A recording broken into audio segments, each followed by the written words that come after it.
Hi everybody, this is Jamie with Everything Airplanes.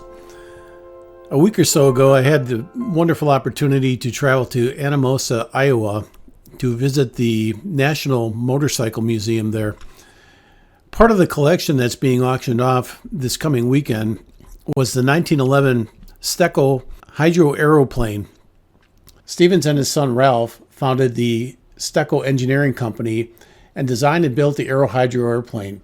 It's the only aircraft ever built by the company, and it has some very unique features which I'll go over in the following video.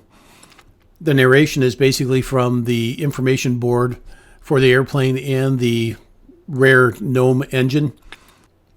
I just wanted to make sure that I had an opportunity to video the airplane and see it prior to it being auctioned off. I don't know where it'll end up and perhaps may never be able to see this airplane again. So hope you enjoy the video and the walk around.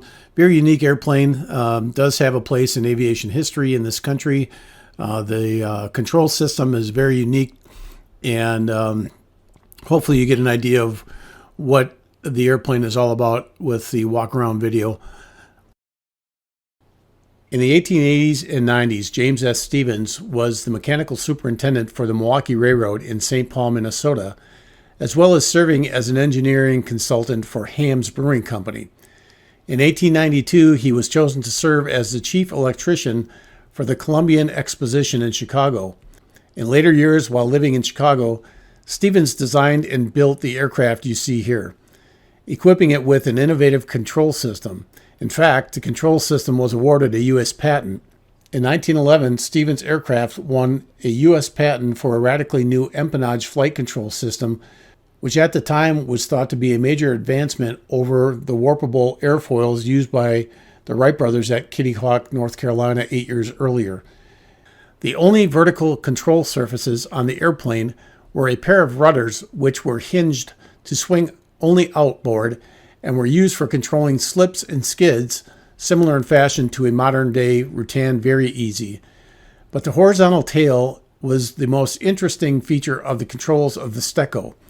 It was gimbaled so that the single control column in the cockpit could affect both pitch, roll, and yaw control with one surface, while tilting it on the lateral axis as well as normal tilting for changes in pitch. There is no vertical surface in the rear of the aircraft, only the vertical surfaces mentioned above. The fuselage for the STECO is a frame-covered tub with a 50 horsepower Gnome rotary engine mounted in front. The cockpit was mounted on top of the lower wing, which has a span of 36 feet and has a slight amount of dihedral. The upper wing, which spans 42 feet, has a flat center section and then features a pronounced anhedral to the middle strut bay. From that point, the upper wing out to the tip is flat. Both the wing platform and its unusual dihedral are known as the Xanonia seed configuration. The Xanonian macrocarpa seed comes from a vine that is native to Java and has been known to naturalists for many years. Able to sustain glides of amazing duration with inherent stability, it was the basis for many pioneer-era aircraft designs. Stevens evidently did his homework, surmising that if the seed platform was being used with success, he too might find it advantageous.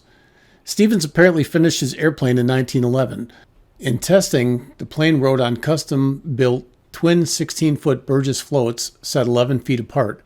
Made from wood frames skinned with thin aluminum, the integral flotation system was comprised of sections of inflated pig gut as quoted in the 1910 patent application. The plane also had an alternate steerable tricycle landing gear sourced from Yale motorcycle parts, complete with curved nose skag and the remarkable innovation of pneumatic shock absorbers.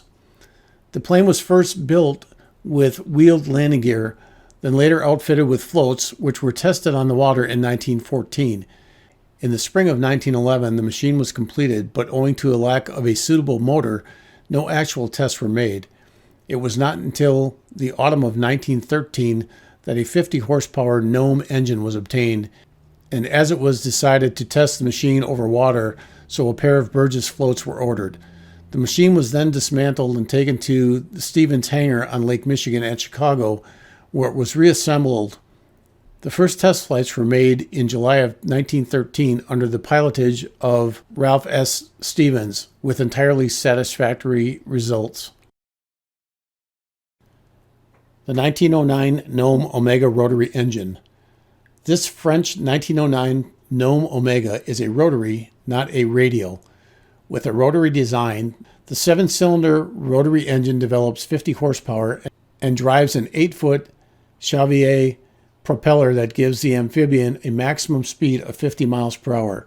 In 1908, their first year of production, Gnome built 3 of these engines. In their second year, just 35 engines of this type. 2 are known to exist today. This engine is fully operational, retains its original shipping crate, and is noted by some as the most pristine Gnome engine in the United States.